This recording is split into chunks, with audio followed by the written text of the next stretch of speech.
Uh, uh, uh. It's real nigga. Real nigga. Yeah. Yeah.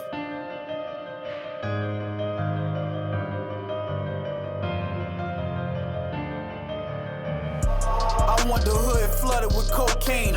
Every nigga with a key, working the propane.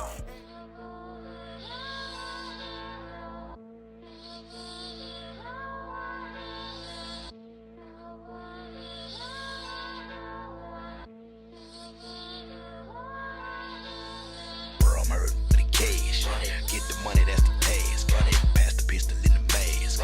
Protocol is the blaze. Bro, I'm hurting for the cash. Get the money, that's the task. Pass the pistol in the mask. Protocol is the blaze. Bro, I'm hurting for the cash. Get the money, that's the task. Pass the pistol in the mask. Protocol is the blaze. Bro, I'm hurting for the cash. Get the money, that's the task. Pass the pistol in the mask. Protocol is the blaze. Nighttime, he outside. Poverty is his limit. Kids crying for the bread. Know it's time to go get it. Stack it out. Friday night, he's ballin'. 3 o'clock to the club close. Riding round in a foreign robbery. Lord knows. Most time for. How everybody doing today? What's happening, bro? Keep on pushing interview series. It's your boy Rio. We here with two of Charleston's greatest artists. We got Mr. Booda Cess. Yes, sir. And we also have producer Mr.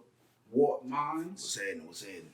Today, their main reason for coming through is they promoting their project that they just put out, Charleston Underworld.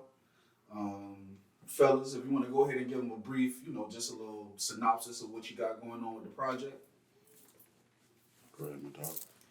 Oh, man, we just, working on music, man, and, fell into a little zone as far as, the production and the sound, and, I reached out to the big homies, like, hey, man, you want to jump on some of these records, and then we kind of just started trading ideas back and forth, how much songs we recorded? I don't know. Probably about 6, 7. 6, 7? And out of that, man, we just picked the best 4, man, and started getting into the mix down process, and, and before that, man, started letting people hear it, like, kind of, meter stick, like, hey, what you think, and, everybody was digging it, man. We said, well, shit, let's just put it out, see what happens. All right. So we're going to get into that a little bit more meat later on in the interview, but I wanted to start off with more of a general question, just to break the ice, and then, kind of give y'all a chance to talk and introduce yourself to my viewers and listeners that's going to be watching this interview. So recently in the hip-hop culture, in the hip-hop atmosphere, we have had football fans. Well, I kind of already know you're a football fan, but football fans, sports guys, up to date with the sports world. All right, so this won't be a lost conversation. My boy, prime time, Deion Sanders, he just hit Colorado and basically has taken the college football world, NFL, professional football world by storm. Me personally, I see nothing but positive to what Deion is doing and what he has basically has been doing since he's been a football coach. But he has also received some backlash with that. Could you guys chime in on that? I mean, I guess the question is, why is it important that Deion is at Colorado? Is it important? And why is he having a negative response to what he is doing? And if y'all don't really think there's a negative response, what would be the positive response that you think that he is getting with what he has going on in his career? All right, so with the first part of the question, I think definitely what he's doing is positive. Yeah. The backlash seems to be twofold. One, you got a lot of our community upset with him because he left the HBCU and went to the PWI, what they would call a preferred white institution. You know what I mean? But again, at some point, Deion is a big enough personality where he was going to make that next step.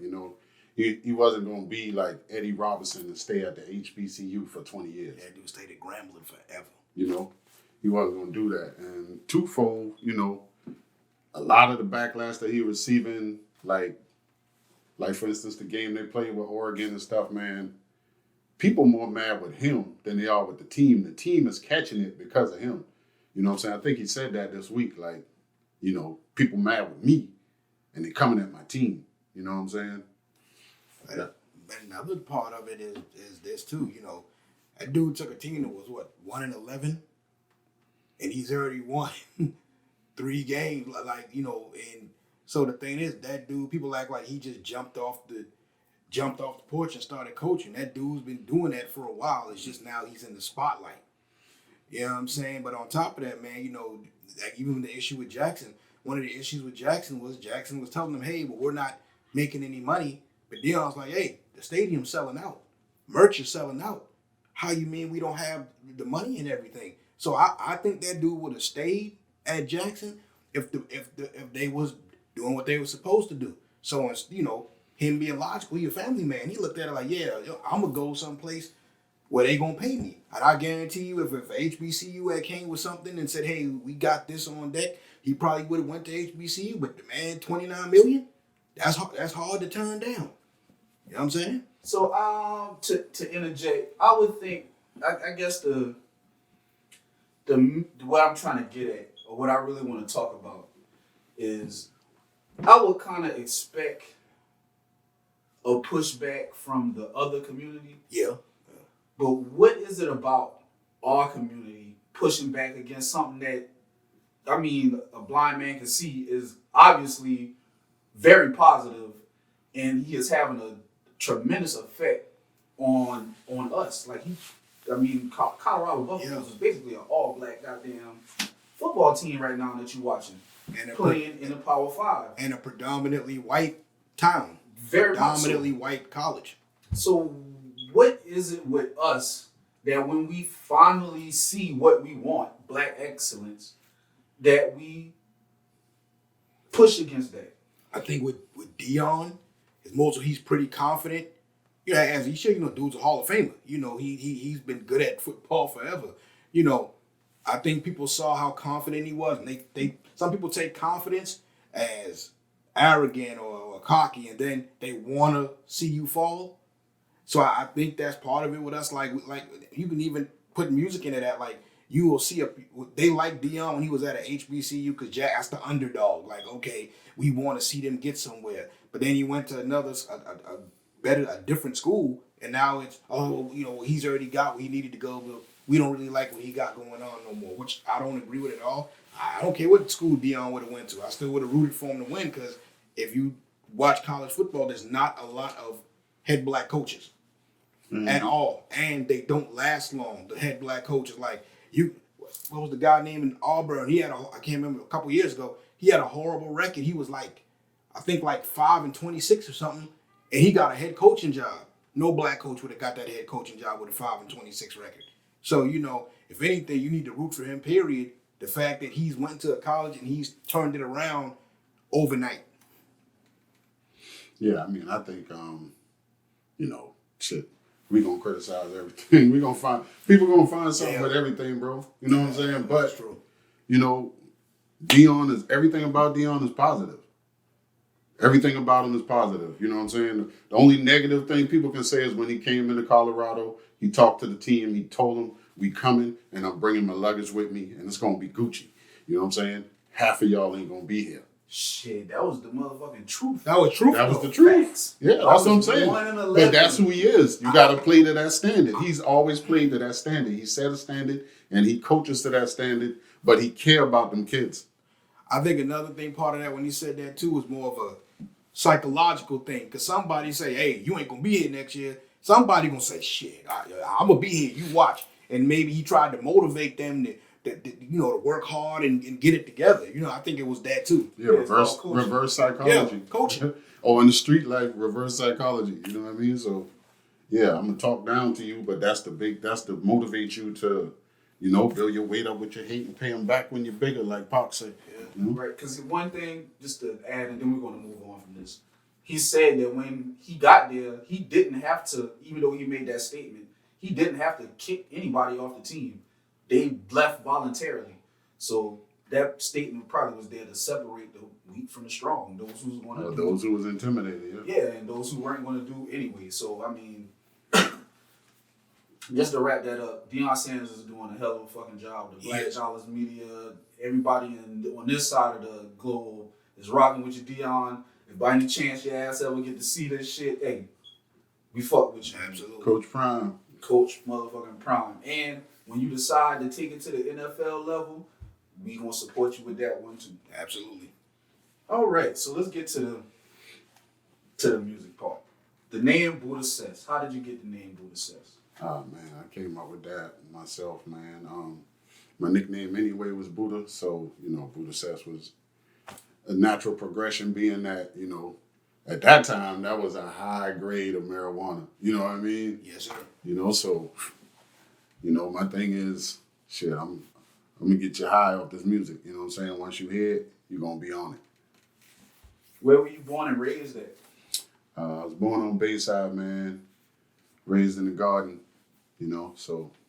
Please let them know there's 2 gardens. What you mean? There's not 2 gardens. You got St. Andrew Gardens, and then you got Orleans Gardens. That is not the same. Oh, man.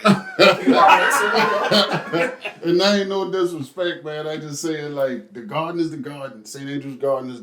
But for people who ain't from the... Okay, so my little nephew them started the SAG thing. That's St. Andrew's Garden. Yeah. That's their little thing. But, you know what I'm saying? The garden, Orleans Garden, Is the garden. is the garden. You know what I'm saying? And there's no disputing that. There's no questioning Nathan. You feel me? And I'm gonna for the viewers, I'm gonna put a little bit in there for that. Neither one of those spots are now called the gardens. As No. as They've we been currently bought out. speak. Yeah, they've been bought out Gentrified by out. yeah. They try. They want to get us up out of there, but it ain't gonna happen. It ain't gonna happen. We ain't going nowhere. What was it like coming up during those times in those areas? Oh man, tough. Struggle was real. You know what I'm saying? First court, third court. The last court was called Skid Row.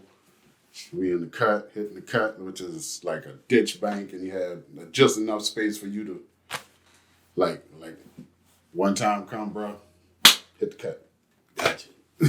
They ain't coming up in there. If they do, somebody dog gonna get them.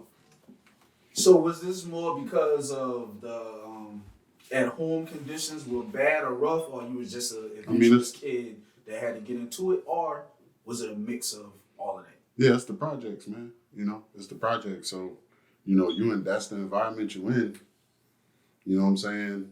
You got to figure out how to survive there. You got to figure out where your place is there. And for those of us who, we embraced it, but we still wanted to, get up out of there. You know what I'm saying? People look like, used to have friends or, family members come and they have fun, like, when they come to the garden, like, this the hood, man, and be like, bro, like, you live in a house. You live in a house. I would like to go there. You know what I'm saying? Like, you like coming here? You know what I'm saying? But, Yeah, I ain't from the projects. I grew up in a house, so when I would go to them hoods, I'd be like, man, this shit fun as hell. Motherfuckers be like, man, is you serious? yeah, bro. I think a piece of that was because I same thing. I grew up in Hazen Oaks and in Francis Villa out there in Monk's Corner. Mm-hmm. So it's similar things, not the same but similar. And all of my cousins and shit would come to our house, and them niggas would like enjoy the hell out of that shit. And I'm like, man, I can't stand being back this motherfucker. But I can understand it in the sense like where we are, where all the kids are at. When them niggas is the community. The community Yeah. where everybody just, 30, 40 kids and everybody know each other. You got football games going, the girls doing jump rope, you know what I'm saying? Yeah. Stuff that's outside that kids don't do now. Dog, it's constant shit to do when it's just you and your cousin sitting in the backyard, in a dirt backyard, with a basketball goal. You get tired of playing basketball after a while, motherfucker. You be like, Bro, we used to play buggy ball, all kind of shit, man. Flip the shopping carts, man, with the basketball. Man, getting through Hugo. And like something that I observed, tell me if I might be off with it or not. A lot of the black culture is kind of like the headquarters or the grassroots would be in these project neighborhoods. Yeah. Like, everybody wants to identify with somebody from the hood. Like everybody got a cousin from the hood. It's kind of where your Yeah, we have free lunch at the park up the road, all these woods, Willie G, what we call it. We go up there for free lunch, after school programs, all that stuff, man, schools. What schools did you attend? I went to James Island High, man. I'm from the island. You know what I'm saying? Folly Road area. That's close to DTI, Westchester. Across the way is Bond Hill and Scott Hill and all that. I'm from the island. And I went to Rivers downtown. Rivers? Yeah, I went to Rivers, bro. Went to Rivers. Then when we moved West Ashley to the Garden, then I went to Drayton Hall. From near Drayton Hall in Middleton. And this is before, of course, this was before it was West Ashley High. Yeah, before they combined all of the West Ashley, yeah. St. Andrews and Middleton, right? Yes, sir. Yes, sir. Drayton Hall swear they could have fight, boy. Yeah, because we was there. The Garden was there, bro. Smallest private Every, boy, you from Drayton Hall, so I don't mean nothing. You fight like I fight. Any school activities while we were in there?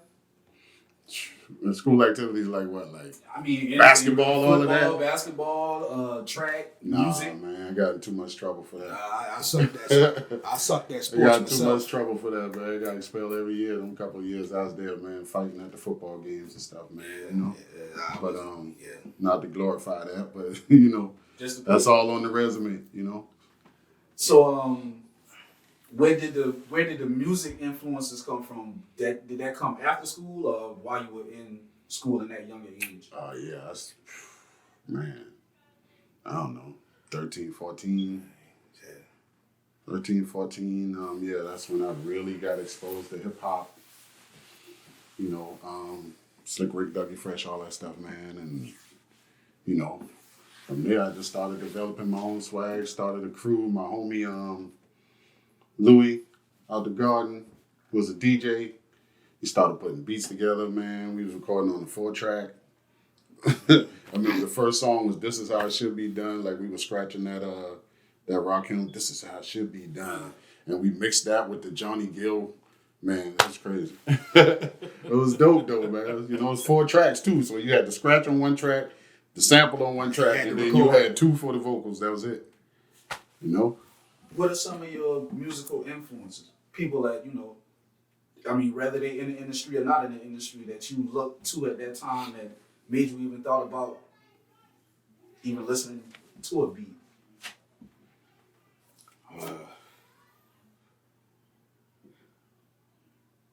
Scarface.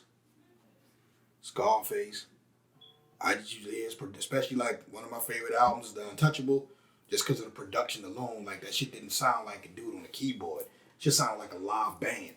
You know what I'm saying? And I started listening to more when I started getting more into albums like that. I always was a beat head. People be like, oh, just listen to the lyrics. Man, I ain't got time to listen to the lyrics if the beat ain't good. That just cut my brains wide. If the beat ain't rocking, I don't care what you're saying. So for me, it was The Untouchable, Ready to Die, Daz Dillinger, Revenge, Retaliation, and Get Back, Corrupt's catalog. So and that's how I got into more of the keyboard production, and that just inspired me just to really learn how to play and how to create and move from there. And so for me, man, when I started, man, like I said, we was pulling the vinyl. You feel me? So you had to pull the vinyl, so you had to listen through the songs to find the breaks in them, like the James Brown, Big Payback type, you know what I mean? So we did all of that. But as far as hip hop, I had like Dougie Fresh and all that was smooth. I liked some of the Slick Rick shit, like Lick the Balls. I like shit like that, like the slick shit. But then Rakim came. And when Rakim came, that was somebody I consistently heard that made me want to, go write some shit. So from there was Rakim, KRS, LL, you name it, Pac, Biggie goes from there, man. But I'm a musical person at heart. So music itself, like I got to have music around me playing all day. I can just have a playlist. It could be hip hop, R&B, old school, Bobby Womack, all that stuff, man. Like music got to be playing around me all day, basically. So this is late 80s, early 90s. What was Charleston like at this time as far as the hip hop scene was? Because, at this time, New York is the mecca, and they have a very visual hip hop culture. They have movies that you can see, and you can kind of see what was happening in New York at the time. What was happening in Charleston? Skip Ski, Double D. Rest in peace, Double D. they was like some of the first people I seen like perform. It was a couple cats out of Ashleyville, Get Busy Boys. We were starting to bubble with the Dodge City Posse DCP thing, but we hadn't really broken through yet. But that's when the Pathfinders them, Carolina Pathfinders them. Yeah, that was, I don't know all of them, but those were the main ones that caught my attention. As I was coming up. TKO Records was doing their thing back then. TKO Records, Bad Apple, Port City Committee. Yeah. So were these people like doing shows in the city, like doing shows doing shows, releasing music, man. Those are I would say the pioneers, the beginning of the the music scene in Charleston. Like right before it really started becoming a normal thing. With us with Mob House and Dino. Fat Boy, a lot of these people, Fat Boy, Pastor Troy, all those cats came to Mob House and recorded. You know what I'm saying? So, shit, Keith Washington even been there. Keith Washington. Yeah, bro. I sat and talked with Keith Washington. Had a conversation with Killer Mike. Killer Mike invited me to the bowling alley. I ain't go, man. Shit, who know where we could have been at right now. I was hustling, bro. Killer Mike was just starting to bubble, and that's talking about Outkast Killer Mike. Yeah, that's another thing with Charleston too. It's like sometimes it be missed opportunities. Opportunities, like not just one label, like multiple labels, where it's like, hey, so and so told me to come on tour with them. Hey, so and so offered me a deal, and it's like, oh no, I ain't take that because it ain't enough. Or if they offering this now, imagine what's gonna be down the road. And it's a thing of what I've learned from being a producer. Is, hey man. You gotta it's like small steps become giant steps. So that one dude that you just sold the beat to for $100 that you think ain't much shit, you fast forward 2-3 years later, that dude done got somewhere and offered the shit you produced for him. That opened the door for you. Where now that $100 beat you sold, now you can get 500, you can get 1,000 for a beat. Speaking from personal experience. So man, you got. I'll say that to the younger generation, man. Like take the opportunities. You know what I'm saying? No matter if you think it ain't nothing going on, still you just never know. You don't know what a person has going on. You don't know how that's going to connect you or set you up to be successful 2-3 years from now. So take the opportunities and take the chances. Yeah, but at the same time, like even with that Killer Mike situation, bro, I need money. You feel me? That's real. I need money. Like, we at Mob House, we actually were one of the few that we took the deal. You know what I'm saying? But then that went left with the situation that happened, and it didn't come to fruition like it should have, but the same cats, shout out to Shaheed, rest in peace, BJ, the people who was managing us, they did the same thing for Dino, and they got Dino straight, and then Dino was able to create his wave. Shit, Charlamagne was on the radio back then here. You know what I'm saying? With that baboonki shit. Yeah. You know what I'm saying? Yeah. Baboonki. Yeah. I might be getting a little bit ahead of the in the interview with. Speaking of Charlamagne, what was the name of that label, man? With Never So Deep. Never So Deep. Yeah. DJ Bless. DJ Bless. I knew 7 Signs. Bowie's still doing his thing too. Shout out Bowie. I didn't. I knew the 7 Sign part of that faction. Mm-hmm. I didn't know the other gentleman that was involved with that. They more from the Somerville side. So yeah, that was a hell of a time. Why do you think we ain't ever really got over the top as a city? I mean, I'm pretty sure that success varied for different artists, and we're not here to count nobody's pockets. But overall, Charleston never did get over the hump. What do you think? I would say, being that I left Charleston for a minute, and I was doing music, and I was mixing up in the studios and stuff. So, of course, the geechiness is our pride, the way we talk. You feel me? But, like, when you get there and you record, it's like you're almost like a reggae person. Nobody understands what you said, bro. Facts. When I first got to Atlanta, I have a conversation with them. Boom, boom, boom, boom, boom, boom. When I got through, everybody just be sitting there and they'd be like, okay, say that again. You know what I'm saying? Like, and as you get further away from the city where the speech is not normal, then you realize that other people look at it kind of funny, like, what are they saying? Like, you know what I mean? It's broken language and it's, it's dope to them. It's kind of like listening to somebody from the island. That's the first thing they're going to ask you. You from the island? Yeah. You know what I'm saying? Because Yeah. I've been in Atlanta for a long time. They still like, and you still got your accent. You know, I'm like, yeah, because I go home. You know what I'm saying? Right. I used to come back home frequently, so I didn't stay there and try to become a Georgia boy, you know? I think another part of why Charleston ain't get over the hump neither is people don't work together.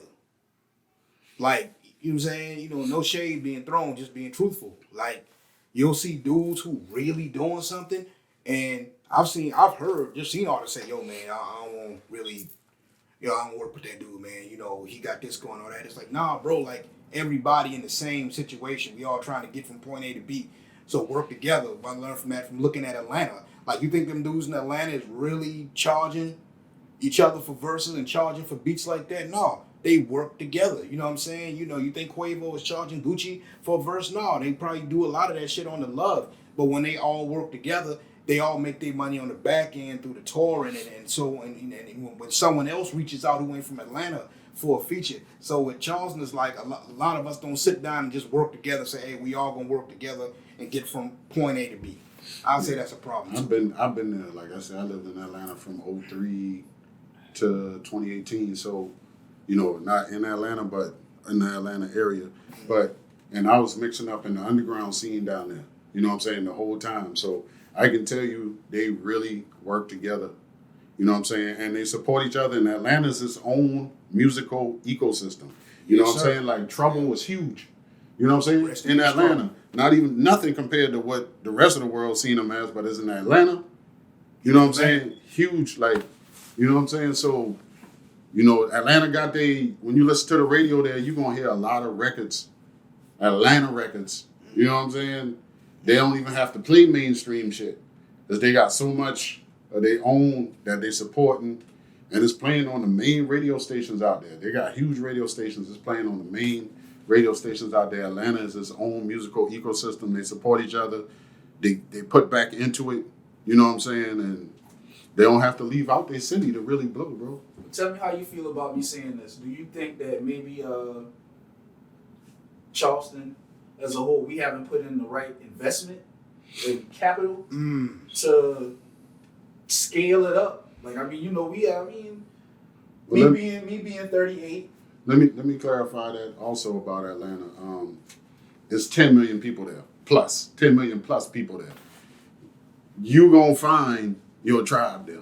You know what I'm saying? If you really, and like I say, there's an underground scene where it's, you know what I'm saying? You out there. I can't remember the name of the damn spot where you perform at. It'll come to me in a minute. But it's they got an underground scene there, a real underground scene there, and you can do your thing. You can be productive as an artist. Yeah. Even if you ain't from Atlanta. I ain't run into no problems. You know what I'm saying? Like, doing music down there, like, you know, or performing anywhere. It wasn't no, you just come in there and you do your thing. If you do your thing and they like you, they fuck with you, they let you know. So basically, Charleston is missing the community. The unity across the board, the genuine unity, you know what I'm saying? But also the size of the market. Yeah. And that's something that the size of the market, you know. Since we have the internet now, the internet is a big help with that. But at the same time, you still want to have things happening in the streets. It's still word of mouth. So if I send you my album, you know what I'm saying, you like it, you know, I'm hoping, or I'll tell you even in the message, I'll be like, after you hit me back and tell me you like it, I'm going to tell you share it with a friend. At least tell one other person. You know what I'm saying? Because we're trying to build fans. Here we got to build fans. We have a whole lot of showcases and stuff in the city, and it'd be all artists. It'd be rappers coming to see rappers. I mean, everybody trying to do their thing. You don't realize there's rappers coming to see rappers till you get there. Yeah. You know what I mean? But, you know what I'm saying? And people will bring their little crowd or whatever, but, you know, you got to try to gain a fan, somebody who's going to buy your merch, somebody who's going to fuck with you, everything you do, spend money with you as an artist. That is how you build your ecosystem. You know, you're able to do it now with all the resources here. Yeah. You know what I'm saying? You can set up and have merch, all that stuff. I think another part of it too that no one really thinks about, which I think you'll agree with to a certain extent, the music is really dark. You don't realize, like I lived in Ohio for 20 years. So when you living out in the Midwest, like Detroit has this scene that does grimy music, but they also have a scene that just does party music. Motherfuckers is partying. You know what I'm saying? Charleston, it's like the music is so dark. So when to you it sounds like, oh, this shit is cool, but if you play it for somebody outside the city, that shit sounds real dreary. Yeah. You know what I'm saying? That's part of it too. Like, you know, but like you said, the tribe thing.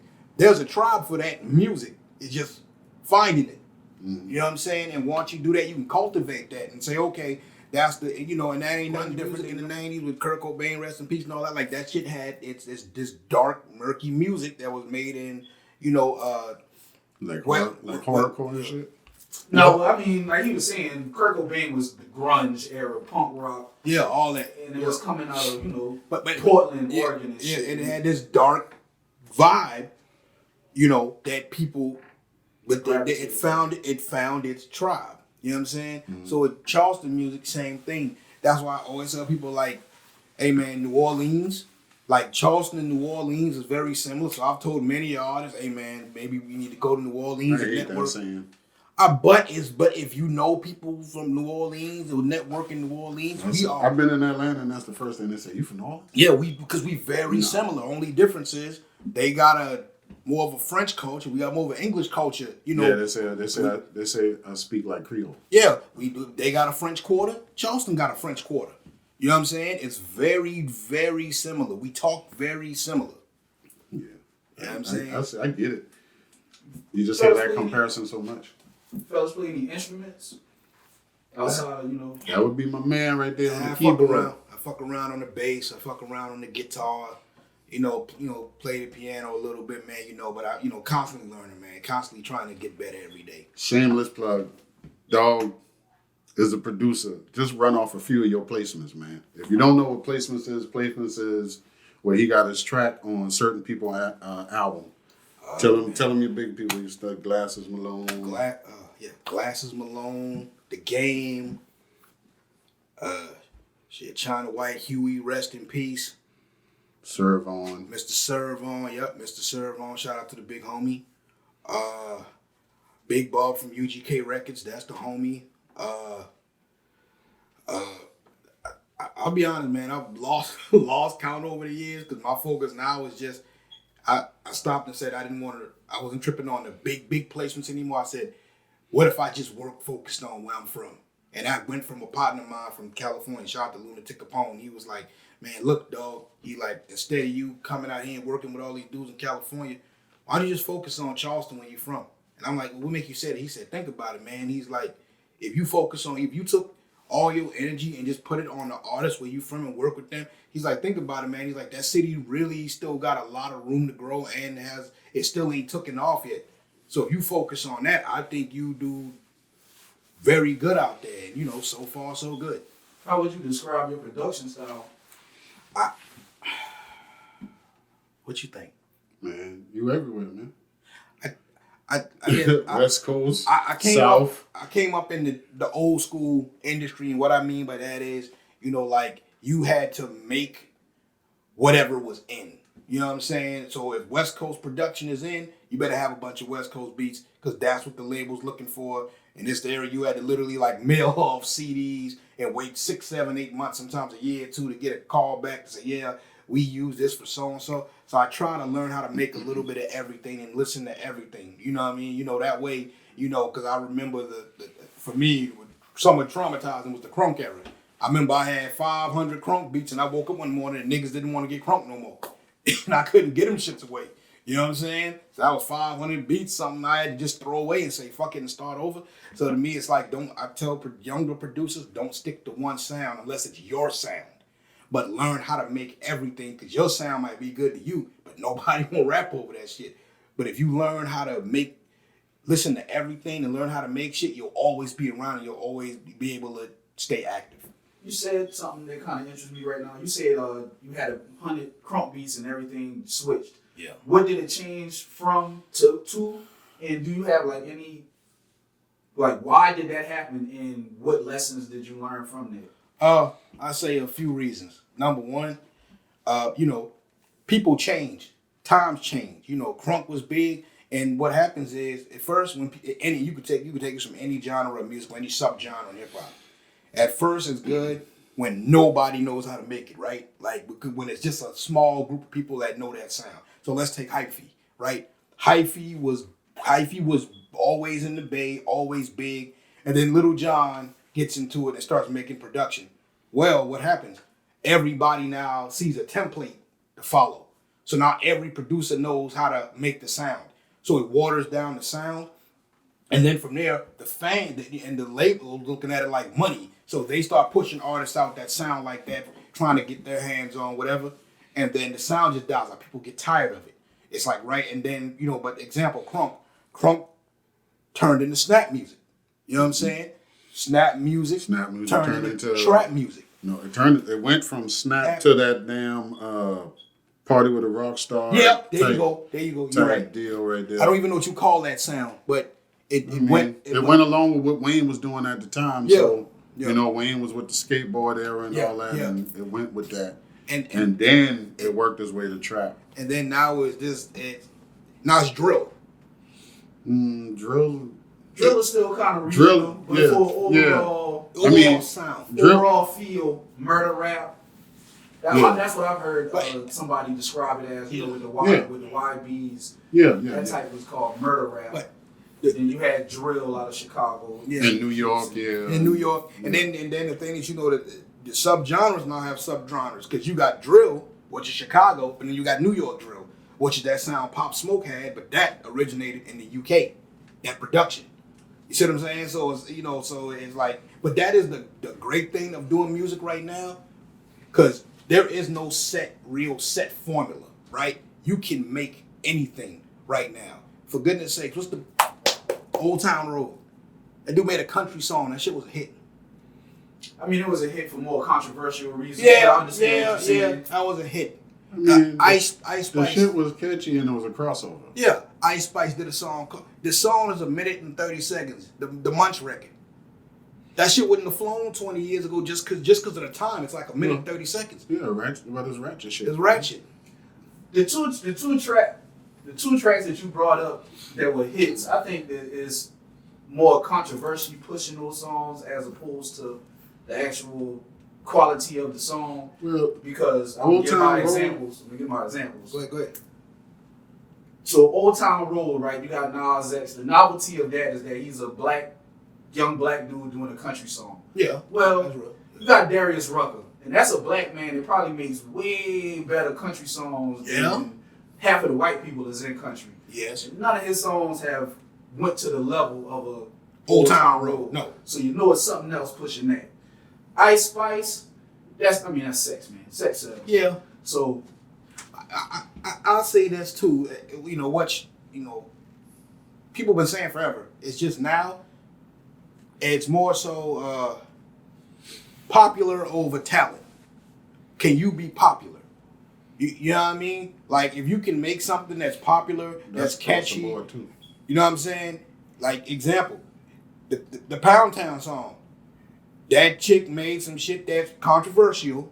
That just she has a personality. She's charismatic, and that works. But you got a chick like Sa Rock who's rapping circles around chicks like that, men and women.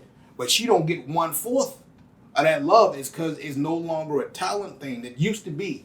You know what I'm saying? It used to be that back in the day it was like you had to know how to rap. You couldn't remember you would call you say, man, I can rap, motherfucker. Let me hear you rap. Mm-hmm. Motherfuckers wanted to hear it, like they wanted to make sure. Now you say, yeah, I rap. Oh, that's what's up. Because it's not really it's not a skill set like it used to be. Now it's like most labels will guarantee will say they'd rather have somebody who is terrible, who can generate them $30 million. They ain't gonna say terrible. They gonna say they got somebody who got the presence in the digital space. Yeah. So what I mean. That's the main thing because they ain't developing artists no more. No. So which is why the music is. Yeah. Because there ain't no artist development. It's you create your own buzz, then the record label come in and they want a piece of that. Here's a question I have for that. Do you think music was? Because like I said, me being a producer, I like the idea of there's more creative space now. You can try anything now and see what happens. But I also miss the time period where it was almost like a door. Like Like, that motherfucker can't rap. He can't be like. Remember back in the day, like, Oh yeah, if you couldn't rap, you was out of here. You was out of here. I can't agree with you on that one, but No, it's certain people because you always had whack. Yeah, Yes. it's Yeah. certain people that can make a hit because some shit is just commercial. You know what I'm saying? Like Vanilla Ice, the Ice Baby, that shit was commercial. I sold 10 million records. You don't know one song, but look at how he was treated. It wasn't because that song was a hit. It's because when people bought the album, that shit was trash.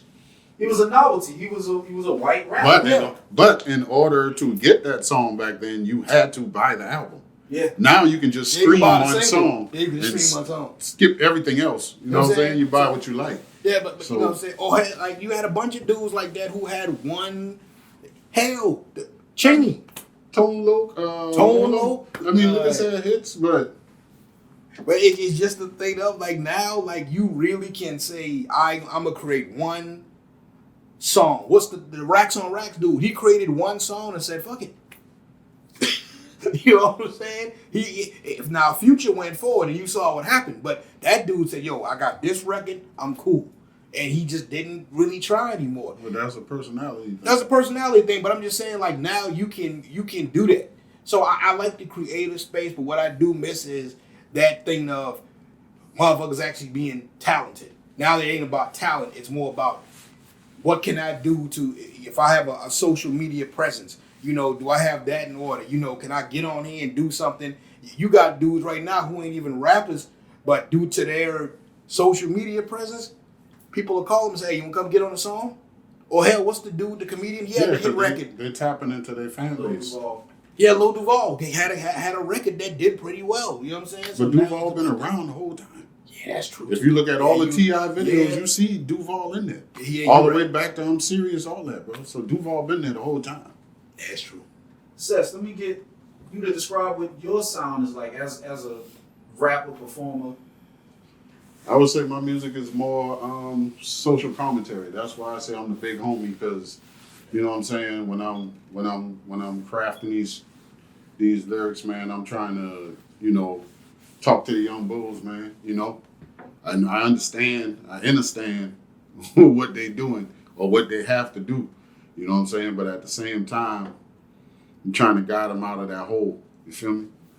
I'm glad that you said that, because one of my questions was, what are you trying to say with your music? So I'm going to go ahead and put that out there so you can elaborate a little bit more on that. All right, so, well, first off, it's two different things. Like, when I'm rapping with him, it's a different mindset. You know what I'm saying? Than when I'm a solo artist. So, as a solo artist, you know what I'm saying, you know, as you'll see in the next month or so, you know what I'm saying, my focus is different, you know, as far as what I'm giving out. Even though still while we doing the shit we doing in there, if you listen to it, there's always some knowledge in there. There's always there's always a breadcrumb for, you know what I'm saying, for you to pick up on and, you know what I'm saying, find your way. So, I mean, by you saying that, I listened to the project that you sent me just a couple hours before y'all got here. And one thing that I would comment on, good job, fellas, is the balance. It's like you can tell in that little, I mean, it wasn't nothing but like 4 or 5 songs, maybe 6 songs that you sent me. 4. But even with that, you can tell that it's still trying to tell a story from the first song to the last song, and that you're touching on different topics in each one. Yeah. And you can tell that you're a seasoned artist. Yeah. And it just comes naturally, because this is even with the 4 definitely ain't songs. just jump off the porch now. Yeah, even with the 4 songs, you can still tell that there's a range of talent that's going on in there. And I mean, that's appreciated. That's just somebody that likes to listen to music. Thank you. So how did this, I mean, I'm going to call it a joint venture, but it sounds like y'all have known each other for years. But how did this joint venture come about? And I'm talking about the Charleston Underworld Project. Okay. This is what, the second EP we did together? Yeah. We recorded Yeah. an EP a few years ago, and then we never did nothing with it. We recorded this one. We weren't going to do anything with it, and then somebody heard it, and he's like, "Bro, y'all need to put this out." Yeah. You know, and so, you know, I thought it'd be a good thing to really create a buzz. You know what I'm saying? Leading up, he just dropped 8 instrumental albums. If y'all don't know, Oh yeah, Warp Minds, WARPMNDS, all platforms. He Yes, just sir. dropped 8 instrumental albums. Yes, I did. Ain't nobody working like Dog working. Yeah, You know please what go I mean? As stream far that. as I need as that far check. as putting out the production, he dropped 8 of them in the last month. Yeah, You feel me? Yeah, please go get that. And so it's twofold. You know what I'm saying? My vision in it was to open up the road for both of us as artists. Him, especially as his production, because of him dropping all those albums, and me reestablishing my presence, especially around the city musically. You know what I'm saying? Because it's been a long time. I've been doing music for a long time, and I've always been working on music, but I wasn't always home, so everybody didn't know it. So now they hearing it by this, and then my project gonna drop after that. So it's a double-edged sword marketing type tactic. Yeah. So you guys, both of y'all been in the game basically since the beginning of Charleston music. Mm-hmm. So how would you say that your sound has changed over the years? Music wise and just rapping wise. You go first, bro. As far as production, man, just getting a better understanding of music. You know, back when I first started, I was just learning how to sample, and then you learn how to play, and you learn chords and scales, and different progressions, and then you get deeper into the studies, and you understand what instruments mesh. And that's another reason with sound right now why the music sounds so crazy, because a lot of the dudes who are producers now, not necessarily musicians. Same way they sound, because a lot of the sound designers now aren't musicians. They're computer dudes who know how to program. So for me, I try to keep all that in mind when I make production. I try to make something that everybody can listen to, but at the same time, make sure I'm comfortable with it myself. And I just try to constantly get better every day. Learn something new every day. Is that a good thing or a bad thing that the music has went to more of a digital platform, digital way of making it as opposed to drums and keyboards? No, I can't say that because you can give the equipment to anybody. It's what you gonna do with it. You know what I'm saying? And sounds is always gonna change. No matter what. So I don't think it's a bad. I think it's a good thing now because now it's not to get into economics, but you got a lot of kids in impoverished areas who can't afford a guitar, can't afford drums, can't afford a grand piano, but their mother can afford a $200 computer and $150 program.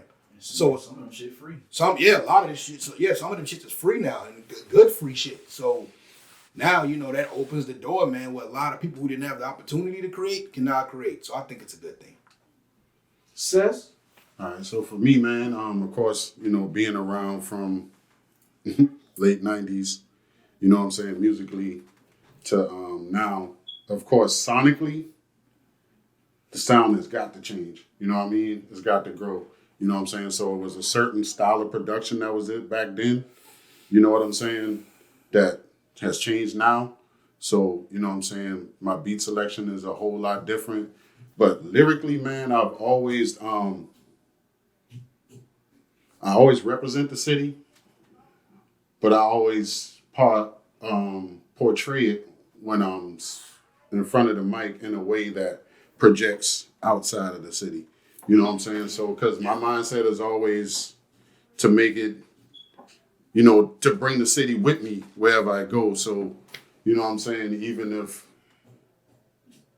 it's not so geeky where people can't understand it. You feel me? Because, like I say, being in different markets, living in different markets, you realize. You want your music to be accessible. Yeah, you realize that people really can't understand what we're saying, especially when we put it to a rhythm and really start rapping and we got that accent. They really can't understand what you're saying. It's like listening to reggae. You don't know half of what they say. Yeah. You know what I'm saying? Because we don't speak the language like that, but it should sound good. You know what I mean? So, I understood that about how to market the music. Why did reggae music get its moment and not Charleston music? Because, like you were just saying, it's similar that we're an oddity. If you hear a nigga rapping from Charleston, you're not gonna hit it. Reggae music That's an entire culture, and it started, you know what I'm saying, with classic artists who weren't like mainstream. Bob Marley became mainstream because of his content. Not like that was what he was trying to do. And the music he started off doing. Yeah, you know, Peter Tosh, all them, man. You know, Supercat, man, there's a lot of them, man. Buju Banton more dancehall, ain't Capleton, you know what I mean? But I'm saying it's different genres within that. So, you know, Bob Marley them is considered roots and culture. Yeah. Sean Kingston them is considered dance hall. You know what I'm saying? What's his name? Daddy Yankee? Daddy Yankee. Reggaeton. You know what I'm saying? Yeah. So but, you know, that was a whole region that came up with something. We talking global culture. Global culture, and we talking about just this right here. Yeah. You know what I mean? So for us to do it, you know, because it's way different, bro. Once we pass Ridgeville and we get up to Orangeburg and Columbia, they don't talk like us. No. You know what I mean? So we really right here in this little pot, and we trying to cook up and serve our dinners. You know what I'm saying? On another person's set. You feel me? So, you know, we gotta it's the same thing as in the hood, man. You gotta you gotta recognize where you at, man. You know what I'm saying? Read the room. What advice would you give some of the artists that's coming up now that's having to, you know, navigate in this atmosphere? Stay with it. Stay with it. Be creative. You know what I'm saying? You ain't got to. So there's always gonna be people who gonna sell out to go viral. You know what I'm saying? Do the most outrageous shit. But you know, I don't know. You gotta find your niche, man. And there's a market for everything. So yes, there is. You know what I'm saying? It's like for instance, if you put your stuff like everybody don't jump on TikTok, but TikTok got almost the whole world on it. Like there's 1 billion people on it. It's 1 billion people on TikTok. You can't tell me you ain't gonna find 100,000 people that rock with you. You know what I'm saying? And once you do that, now you got a fan base. Now you sell the merch. Now you know what I'm saying? Now your music coming out. If you got 100,000 people that rock with you consistently, you're gonna be all right, Bubba. Oh, also learn the business. Yeah, I mean that's part of it. But you got to work at that. But you got to, as hard as you in the studio recording, the hardest part of the job is after the record is done. Yeah. You know, because for us, we ain't got no machine behind us. You know what I'm saying? It's me hitting him on the phone, or him playing off of me, or me playing off of him on social media and pushing. You know, like saying like when you send me the promo, you know what I'm saying? When this come out, you know what I'm saying? It's gonna be everywhere. You know what I mean? And it's gonna be us pushing it. You know what I'm saying? And it's up to us to make it do whatever it does. You know what I'm saying? You know, we don't have that machine behind us, but if we keep going and I link up with you, you link up with your people, our people, and we combine our fan bases, you know, things can start to bubble. Learn the business. Learn what publishing is. Learn what residuals are. But you know, royalties. Learn law. Learn music law. Entertainment lawyers. Like learn all that. You know, and obviously it ain't gonna happen overnight. But at least and don't sign anything until you take it to a lawyer. You know what I mean? You know, if you learn the business side of it too, it'll save you a whole lot of issues and I'll say this, keep positive people around you.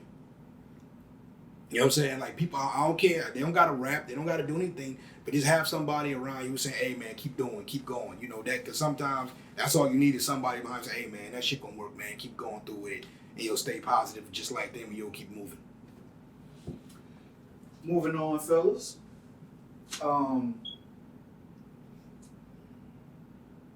You're also connected with a collective called Getting Music, right? Yes, sir. Shout out to Shop. And these guys, I have correct me if I'm wrong. I'm just saying, go off the top of my head. They have a internet series that's going on right now called Head of the Food Chain. Well, Head of the Food Chain is Don Bianchi. You know, I think that's his brainchild, and him and KG, and yeah, it's a web series. Getty is in it, as well as like Megabucks, Bianchi. It's a lot of local people. No, I haven't actually made it on set yet. I have made contact with Don. You know what I mean? But you know, I'm sure I'll get out there soon. You know what I mean? Make a cameo or something. I haven't been on anything yet, but I'm talking. I've talked to Don Bianchi a few times about, hey man, submitting music for it, man, and get everything rolling. So hopefully that'll happen in the future. Yeah, that's my main thing, to put a soundtrack behind it. Absolutely. You know what I'm saying? I'll give him whatever you need for that. Is acting or that side of the entertainment world, is it anything that interests you? I mean, bro, I didn't think I'd be sitting here doing this. You know what I'm saying? Like, this was all in consideration. Like, once we put the music out, like, understanding what we had to do at this point. So I don't know. We'll see if I feel I'm natural at it. You know what I'm saying? The more I get comfortable with it, the more I get comfortable being out here talking to people, exposing myself, so to speak. Maybe. So how do you feel about artists diversifying their careers like that? Do you think that Absolutely. You should tap in. Yeah. You should tap in. Everything you can do. I'm a businessman. I'm business minded. You know what I'm saying? I own a business along with the music. I do multiple things. I believe as much as you can do that you're knowledgeable about. Absolutely, try it. You can do everything. This is a totally different age, right? This is the age of Aquarius information. You know what I'm saying? Everything is right there. If you want to learn it, you can. You know what I'm saying? All you got to do is, put the time in, and time is only put in on those things that are important to you. You know what I mean? So if you put the time in there, definitely, I think you can see the fruits from it. What you think, Bob? I mean, yeah, yes and no. Some people don't need to be behind the camera. Everybody can't act. We're not saying everybody, but we're not saying everybody. But if you realize you're good at it, and then that's different. You saying behind the camera or in front of the camera? Because behind the camera, either or. You got people who can't act, and you got people who can't direct. I think just to piggyback off what you're saying, I think what he's really trying to say is that you need to know your talent. Know yourself. Yeah. Once you figure yourself out, then put 100% of yourself into whatever pursuit, whatever career you're going to pursue. So, not everybody is going to be a good director, but hey, you might be a good DA or AD or whatever the hell. You might have a talent for something, so just tap into your talent. Yeah, I don't believe in putting people in a box. You know what I'm saying? I always think outside the box. Don't put me in no box. Don't put me in no box. There's no telling what I'm capable of. You feel me? Because you can always learn. Always learn. And it's right here for you. That is true. So we're going to finish up with tell us about the project. What Minds produced it? Booda Cess on it. Both of y'all guys rapping on it? Are you the main rapper? You rapping also? Yeah, we both rhyme, back and forth. Like I said, we would just working on how much, like say 6-7 tracks, and I would just send him like, hey, what you think? And he's very brutally honest. If you don't like it, hey man, that ain't gonna work. So which is a good thing. You know what I mean? That's what he told me though. Like, if you don't like it, tell me. Yeah. You know what I'm saying? I got no problem saying that. Yeah. You know what I'm saying? But that being said, what ain't for me might be for somebody else. Yeah. And we just we would send songs back and forth, like, all right, well, this will work. And like I said, started letting people hear it. And certain songs, I was like, hey, man, you got one. He had, like, yo, I got some ideas, some songs. And he jumped on some records and was like, hey, sent them back. So it was kind of more correspondence, like sending things back and forth. And then when we finally had a good amount, and when people was like, yo, you need to really put this out, this is very good. And, we went from there. Why call the project Charleston Underworld? Because our view of Charleston and how we're putting it out is different from everything else. I know I've been part of the underworld. You know what I mean? I've been part of the underworld, but it's just a picture. You know what I'm saying? Just like in the picture where it's the bridge and it's all hot lava, a storm going on, like chaos.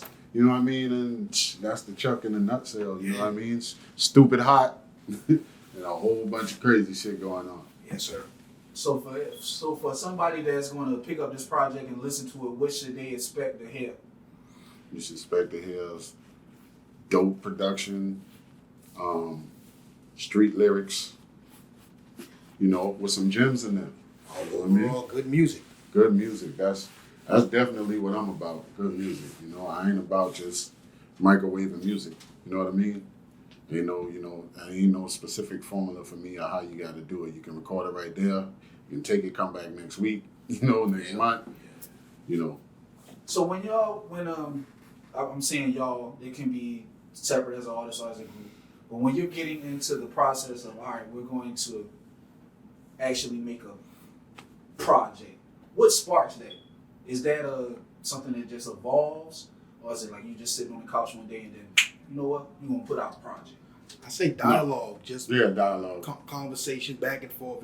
Like there be times when me and them don't talk about music at all. We just talk about politics or whatever's going on in the world, and that might stem to a beat being created or an idea for a song being created, and then you go from there. Yeah, we I think as an artist, not just speaking with us, but I think definitely you got to fuck with each other musically. Yeah. You got to see a way for y'all to be able to do something. Like for me, because I'm very intentional with my music, so I might make a song and I see a certain person on that track. You know what I mean? And that's how I go about it. All right. So after this project, are we having any more Warp Minds, Booda Cess collaborations? Or? Yes, sir. Yes, sir. This is the thing. Actually, as a group, our name was Charleston Underworld, but for Google purposes, music purposes, we put both our names up there so that when you search us, you come up with the whole catalog of the music. Yeah, right. You know what I'm saying? Because if we did it Charleston Underworld, then that's totally separate. Yeah, you know what I mean? That's a totally different entity when you're searching for it musically. Is that frustrating? Because I ran into that when I had that similar issue. My rap name is Rio. Mm-hmm. But if you type in Rio, the first thing that's going to come up is the movie Rio. So I basically had to go change my whole damn name. Or you got to add something to it. That's what I did. I added West Side to it so that it would bring up another thing in the search. And even that kind of got difficult because there's another nigga out there called Rio West Side. So me and him sharing views like a motherfucker. But is that frustrating that you weren't able to call the your group project Charleston Underworld, or is that just that come with the game? I pushed back against it initially because we had a person advising us, my partner L Love out in Cali. He was advising us, and he was the one that actually convinced me to do it that way. You know what I mean? Because I was like, nah, man, we a group and it's just simpler. And he was like, trust me, bro, y'all gonna be able. He was like, this man got 8 albums. All that shit gonna come up when they look for it. You got your shit. That shit gonna come up when you look for it. Now when people start listening and they Google me, now they finding old music. You know what I'm saying? I did a lot of music with people in California that was very, you know what I'm saying, took off. Like I got a way larger presence out in California than here. You know what I mean? Because he knew how to market. My partner out in California, that's his thing. You know what I'm saying? He'll tell you, I'm not as talented as you, but I've outsold you. You know what I'm saying? He tell you that to your face. Yeah, you know what I'm saying? But he just the truth. You know what I'm saying? He know how to market. So everything I've done with him has been lucrative. You know what I'm saying? Has garnered attention. You know what I mean? So trying to transfer that to this. You know what I'm saying? And him giving us that little nugget and us embracing it. You know what I'm saying? Is only gonna make it better for us as artists. Can you explain the importance of networking to the people that's listening to this? It's almost more important than the music itself. You know what I mean? You can make a bunch of good music, but if you're just sitting in your house listening to that shit, it ain't going nowhere. You gotta network. You gotta shake hands. You gotta be like a politician. You know what I mean? You gotta go out there, network, shake hands, talk. Hey, what you need? Hey, hey, we got this going on. And from there, man, you meet people and they'll take whatever project you got going on further. And sometimes it's the barter system. It might turn into, hey, he don't want no money, but hey, help me push my music and vice versa. And you create a lot of good, strong relationships like that. Yeah, network is key. That ain't just a slogan where they say your network is your net worth, because you know what I'm saying, it's key. If you ain't out there making connections, there is no connection. Yeah. Well, fellas, we have come to the final question, and then after this, give y'all a set chance to shout out what you need to shout out. But how do you see your music or music in a whole evolving within the next, I'll say 5 years?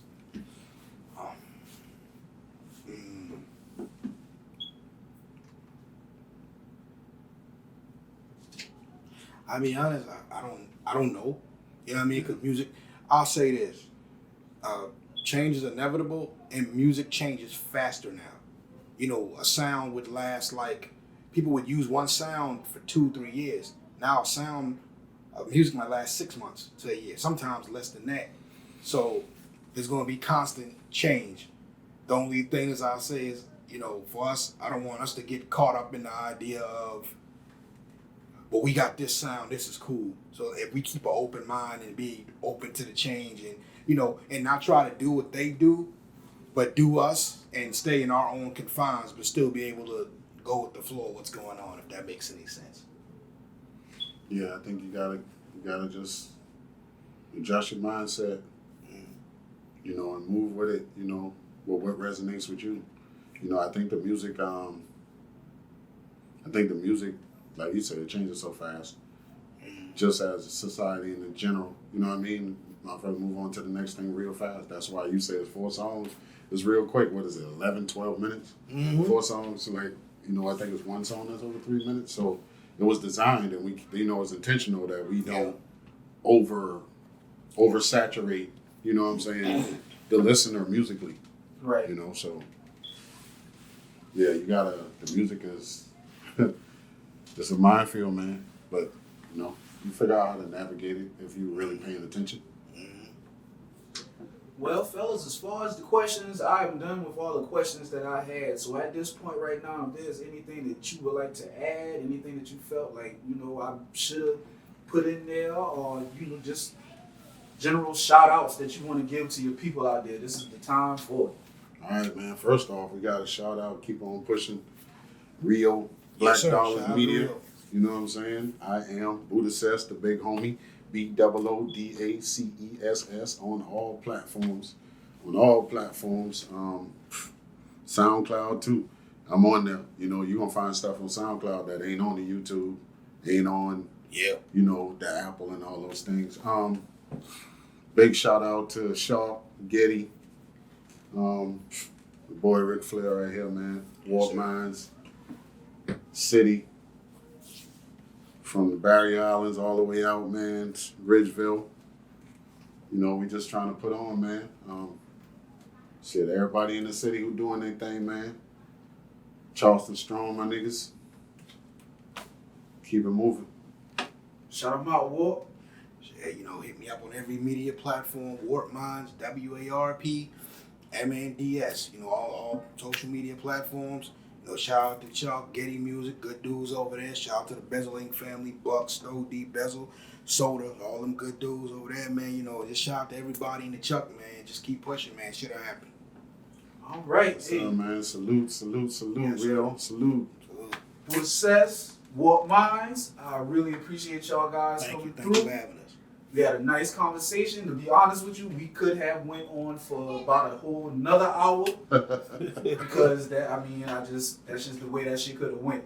So I appreciate you coming through, and for those who are watching this interview, appreciate your time. You could be watching any other thing, but you're watching Right here this. Yes, sir. Right here with us. Hey, this is Charleston Music. This is Geechee Gullah Culture. Yes, sir. And we are documenting and we are making history daily. So check in the Black Dollars Media, check in Booda Cess, Warp Minds, all platforms, and y'all take it easy. All right, peace. That's up. And that is it, fellas. All right. Yep. Give me, what the fuck it is? Sunday? Saturday? Saturday.